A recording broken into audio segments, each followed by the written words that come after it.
Историческая уникальность не в почете. Ценители старого города с горечью отмечают, вместо того, чтобы потратить чуть больше времени и аккуратно устранить повреждения фасадов, строители полностью их штукатурят. Нанесение штукатурки на фасады зданий может значительно испортить их исторический облик. В этом уверены архитекторы. Тем более, что мировая практика показывает, есть наиболее гуманные способы ремонта. Если действовать по уму, уверяют специалисты, объекты культурного наследия внешне не изменятся. Скрупулезной реставрации с сохранением каждого кирпичика подлежат около сотни домов Ростова. Есть успешный пример – здание на улице Шаумяна.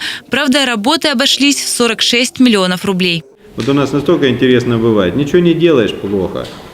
Начали активно работать, 100 с чем-то домов пошло в капремонт. Говорят: ой, а почему вы так быстро работаете? Ну так это надо за это спасибо сказать. Ремонт домов, не вошедших в реестр исторического наследия, не должен проходить дополнительного согласования. В соответствии с жилищным кодексом сегодня решение принимает собственник здания. Таких строений в Ростове более 500. Что когда дом действительно в реестре, а здесь в основном эти примеры, то тут законодательство работает. И никому не приходит в голову его штукатурить и, так сказать, облагораживать. То есть здесь мы видим специфику грамотного подхода к очистке фасадов. Это как раз-таки те вещи, которые действительно будут радовать глаз.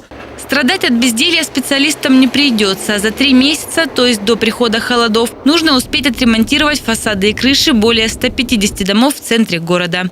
Елена Баранникова, Андрей Коробко. Главные новости.